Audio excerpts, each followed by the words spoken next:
Good morning, everybody. We're here with everybody introduce themselves at the table. My name is Sean Lissway, I'm training captain, Martin County. Neil Amerson, Captain, Station 21. Chad Chinchulli, Battalion Chief, Battalion 3. Chris Connor, Station Captain, 16. Mike Diopoulos, Battalion Chief, Battalion 3, B shift. All right, great. So what we're here for today is to talk about the search culture in our department, and as just even the nation as itself, and the direction of where things have been, where things are going, and just to kind of talk and get everybody in line of our main objective, which is primary search. We're about to launch this whole new project with training, and it's going to be a lot different than a lot of people have been taught in the past. So let me start this out by saying, what do you think the search culture in our department is? I think it's confused. That's what I think it is. So I think it all depends on what crew you're talking to. There's a lot of crews out there that still believe in an antiquated thought process that it's us before them. And you have crews out there that train heavily. They're very into what the current fire service is all about. They're up to date on their training, and they believe it's them before us. So what we need to do is get everyone on the same page and understand why we got in this job. We didn't get in this job to have a 9-to-5 job, sitting behind a desk. You know, our only risk in the job was driving to work. We got in this job to actually make a difference, save lives, where seconds count. That's what our culture needs to be, but right now it's not. Anybody else want to chime in? Neil, you want to talk about what Tim Klett says? Yeah, not to misquote Tim, but I've taken several of his classes, and one of the first questions he usually asks in his engine class is, who comes first on the fire ground? And I think, and he stresses a lot, that's a question that you're really going to have to look deep within as a firefighter to answer. And everybody pretty much runs the whole gamut of different answers. You'll hear anything from my crew comes first to I come first, and then you'll have the ones that says the citizens that we were sworn to protect come first. And in reality, that's a question you have to look deep within to answer. Everybody going to have a different answer and a different opinion on that, but and then it all pretty much boils down to your training and remembering what it is that you're here for. Why did you get into this job? What are your priorities, and what was your reasoning for doing this job? I think we're still doing a lot of survivability profiling based on exterior conditions. We go a lot of places and we see heavy fire, and we assume, and people assume, that the survivability in there is very low. And with data, closed doors, with today's research, there's a lot of survivable space. Can't look at exterior conditions. We need to do our job, get our gear on, and get in those areas and make sure nobody's in there. So we need to obviously be smart, but we have to be aggressive with getting in there and starting searches. I think Chief Chinchulli kind of stated it best when he said we're confused as a department. I think there's a lot of us that understand what we need to do, but there's also we have a portion of us that, fortunately or unfortunately, haven't kept up with the times. And I think the true question is, again, we keep saying it, but why are we here?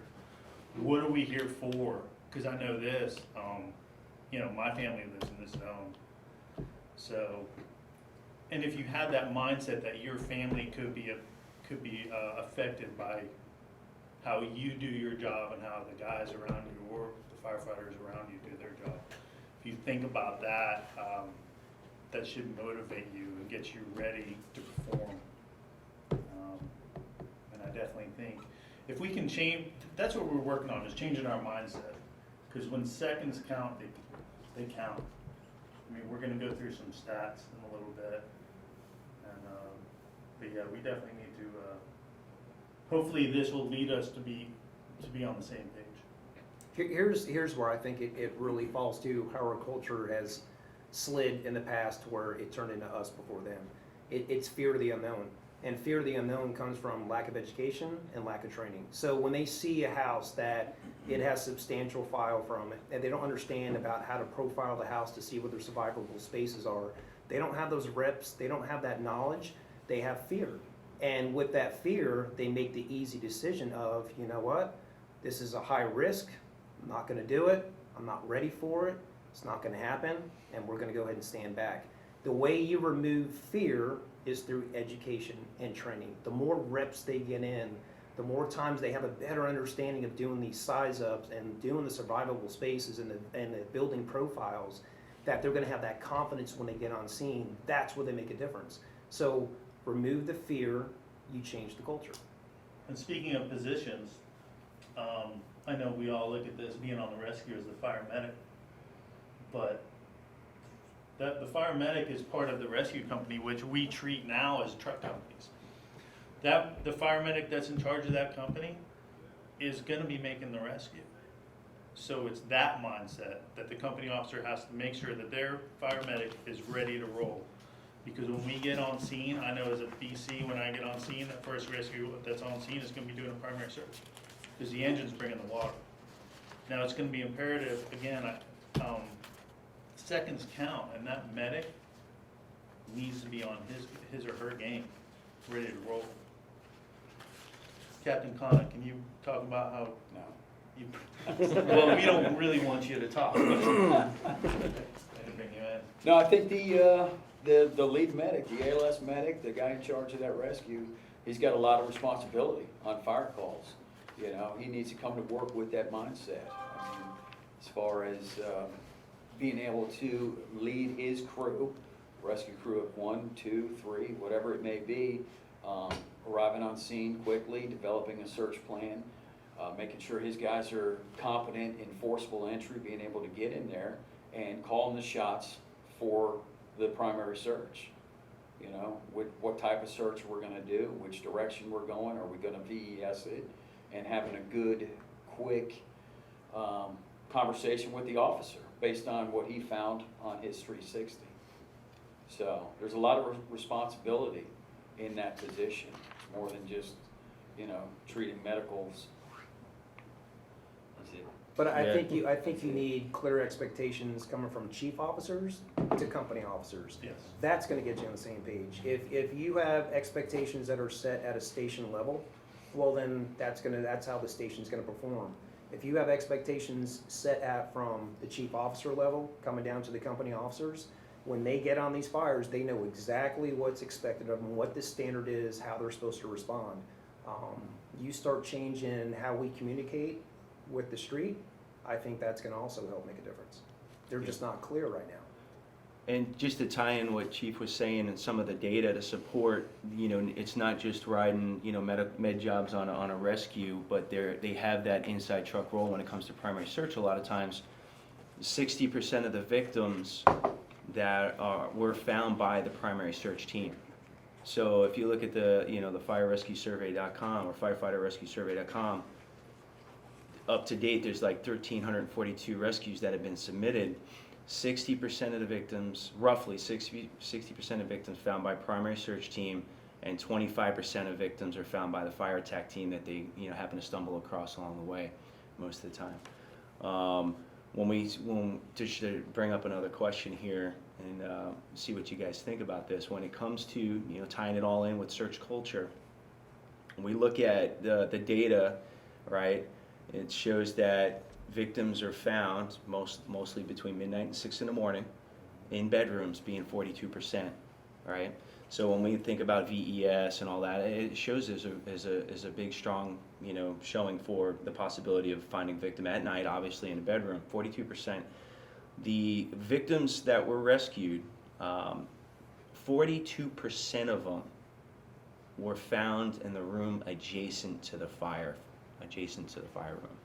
So thinking through primary search, and you're setting up your crew, and just talk a little bit about, you know, what are some of the priorities that have to happen, you know, because a lot of guys are, you know, volunteer departments and even paid departments, they're still doing left-handed, right-handed search. So when you're looking at the data and the data is showing, hey, we need to get as close to the fire as possible because the victims, you know, even the survivability of the victims, they have a chance, at least we're gonna find somebody, but they're adjacent to the fire. So let's just talk a little bit about that. Okay, well, you know, that's a little bit different than what we've been taught here early on, especially in my career. We have to, it's the fear of the unknown. Where is the fire? This is where your training comes in, and this is where, again, talking with your captain or the captain, asking questions. You know, we're just like 95% of fire departments in the U.S. or in the world, where we don't get fires every day, okay? And not only that, we're actually, we're paramedics too, so it's challenging to be good at all of it, but we signed up to do it. So that means we need to be able to do that. And so, back to your question, or back to your statement about getting close to the fire. I mean, again, you have to, you do your own training, but we have to understand that it's inherently, it's dangerous. But that's where we have to learn our door control. We also have to trust the guys on the engine, or the firefighters that are on the engine, because we need to get that fire out, okay? But as a rescue, we have to understand that it's gonna be in the middle of, more than likely it'll be in the middle of the night when you're going in for a rescue. You have to find where that fire is. And now if you're locating it from the outside as you're walking up, then that's good. I mean, these are all things that you need to do before you enter, but you need to find that fire room, and hopefully there's still a door. Use door control, and you need to get in the other rooms and get moving. Now you're gonna dictate whether you're gonna go inside and search or if you're gonna do VES, but what we're talking about is primary search. So yeah, you just have to have that mindset that you have to get in there and get to that room and start moving. Primary searches are done quick. I think this is where the hose management kind of comes into play. So we all know that getting water on the fire as quick as we can makes it all better, right? So you just you know, pretty much talked about the statistics of, you know, where the survivors are going to be, where the rescues are coming from, and it's adjacent to that fire room. So the quicker we get to that fire room, which means quick and efficient, which means proper hose management, which means having your engine crew, your rescue crew, everyone's working together in a seamless fashion. They know right away. They got there, they got water on the fire, and they're breaking off and they're making it happen. I mean, it's just a matter of getting the reps in. And that's what we've been doing. I mean, this has been happening now for the past few years, where you can see our culture is slowly changing and going a direction where we're better fire-wise now than what we used to be in the past. We just have to get them to truly understand what the real culture needs to be about how to make effective rescues. They're not gonna come to us, not most of the time. We have to go to them. And back to the culture, I mean, in order to make a rescue, that starts before you get the call. Obviously, we've talked about training. But in order to get a rescue, and we're gonna bring up about seconds count in about 2 minutes. So this happens at the receipt of the call. We need to start moving. So it all depends on, it's minimizing your time delay. Okay, when it's getting gear, it's getting in the truck, it's getting the truck started before you even get in gear. We need to figure out what works for us, but the seconds are ticking. So, you brought up a good topic, and it's in one of our slides. Just reducing our time to the interior increases our civilian survival chances. Where do you see us as a culture, as a department? Where are some areas that you guys have been training your crews to think differently? Whether it comes to just speaking to them and prepping their minds, or actually training on specific things. A lot of muscle memory on the basics. Nothing more than calling a fire, getting in the truck, getting your gear on just like you would respond. We're riding around, coming back in the bay. We're parking the apparatus, just as everything, getting your gear on, making sure you get the appropriate tools, getting all that stuff, masking up while you're walking, putting your pack on while you're walking. That saves a lot of time, not having to kneel down when you're masking up, doing it all simultaneously, eliminating steps. shortening the steps that you're taking adds up. You know, staging your gear out and ready for, you know, for being able to put it on. Staging your equipment that you need. You know, there's some trucks set up where they gotta run 3 laps around the truck to get everything they need for a specific task. So trying to get everything all in one area to shave seconds off so you can get up there quicker and get in. Go ahead. No. We're all looking at He's you. like looking like he's got something to say. No, it's all good stuff, but I echo that. It's, you know, when seconds count is not just a phrase we put on the side of the truck. Once the tones drop, we're now working on time that's been allotted for the victims, for the citizens. When we start eating up that time by not preparing ourselves either through training, like you said, staging your gear there's little steps that we can take to minimize the time it's going to take us to get on the rig, get out the door, and get to the call. We have to take that statement seriously. It's not just a sticker on the side of the truck. We have to really take that into account. And like Chief Diopoulos said, I'm from this county, my family lives in this county, and I want rock stars showing up to my call. But at any given point, this scenario could happen to any one of our families, and it has happened to members of our family, and we have to get into the mindset. And I know it's going to be a laborious task to get people to buy into this, but we have to take it serious of what we're really here for, who we're here for, who we're here to serve. So just little steps, muscle memory, training, and this all really boils down to our training.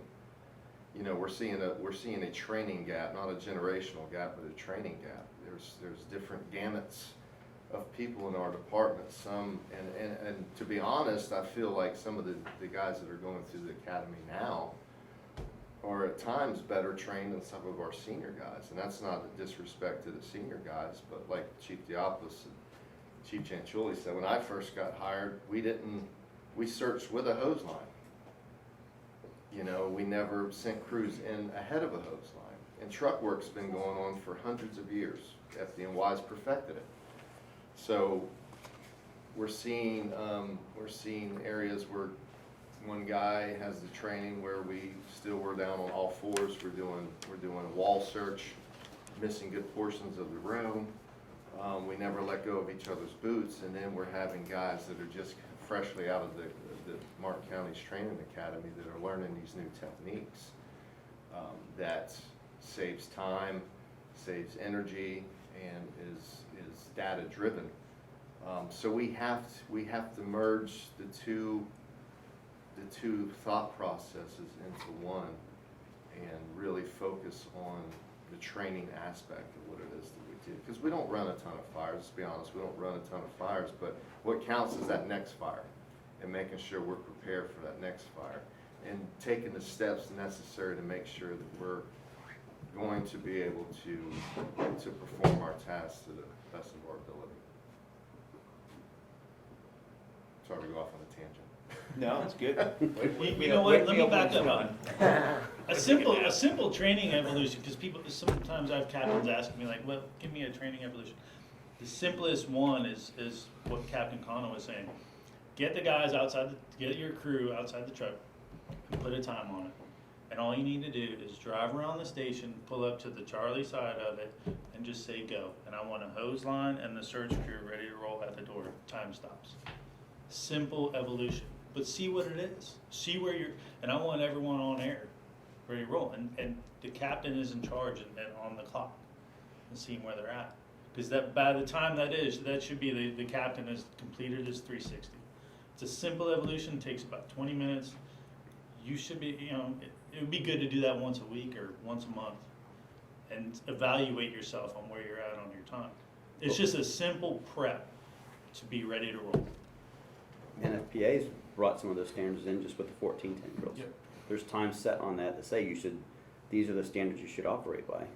Who's that guest voice on here? Yeah, we gotta introduce you. We gotta introduce Chief you. Holtkamp. Well, I mean, I keep hearing a common phrase here is the captain. station officer. And I think the captain is the huge catalyst to all of this. Because even though we're trying to push a lot of this, change the search culture, change the culture in general in our department, the captain has the ability to either stifle this or to really nurture this and produce quality people that work for our department. So I think the captain, the station officer, is a huge part of this, especially when it comes to training, because if they're not sold, they could actually stop a lot of their crews from doing a lot of this stuff and continue with some of the old ways of doing things. So we have to, you know, I know me as a fire officer, I train a lot with my crew. I train a lot with other departments and get a different aspect from different people. And that's where they keep all this information, classes. This is a very dynamic, a very fluid job that we do. Things are always changing, tactics are changing, and you have to progress with this job. And training is the cornerstone of all of that. So a few days ago, I was with you in training, right? And you were doing some of the drills that's going to go out with some of the search stuff, and you know the as far as removing a firefighter from the house.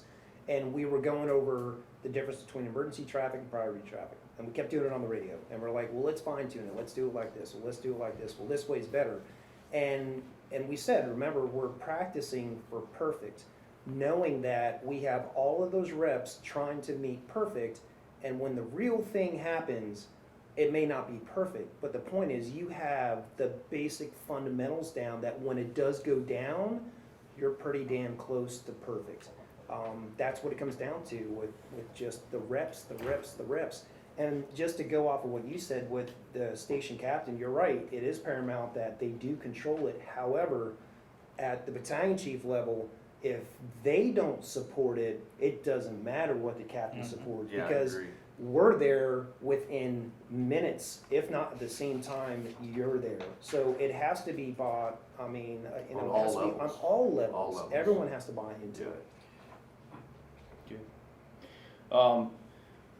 What are your thoughts on, and I don't know, you can judge the whole department as a whole here, but we put out that forcible entry little kind of, you know, prep video, and we kind of talked about taking the door and rescue crew take the door and be proactive with it, soften the structure and kind of get things going, obviously maintaining the flow path.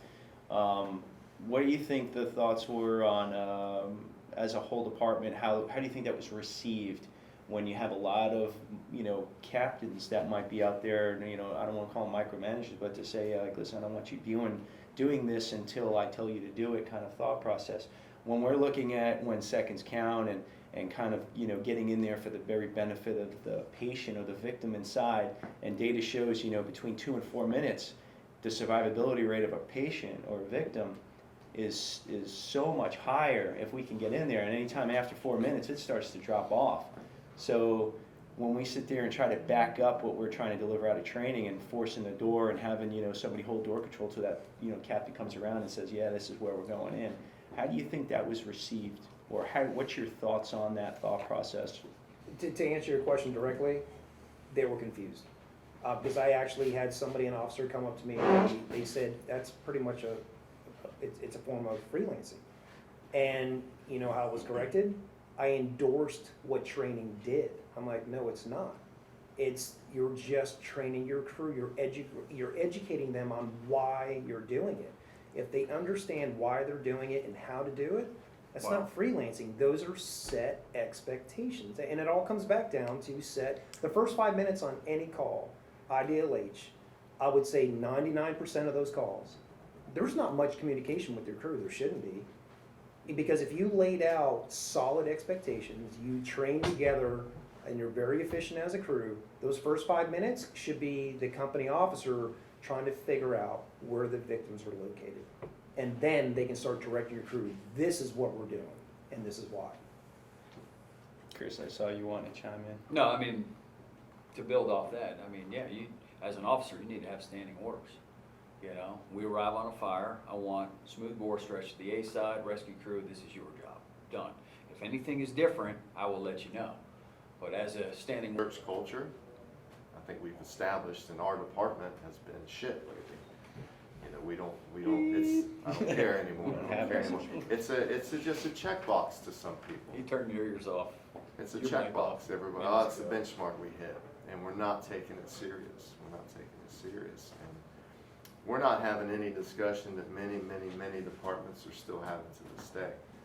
You know, that's always been a hot topic. You guys go to FDIC and these training things, and a lot of the tracks kind of lead towards search and search culture. Well, I think that the very first slide is the one that points it out, though. It says it all to me. Yeah. We're here Says for it the all. people. Yeah.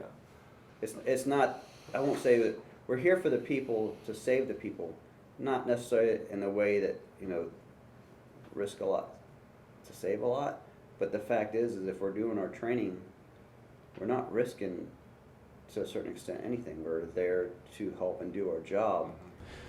All right, well, this is hopefully a first to many.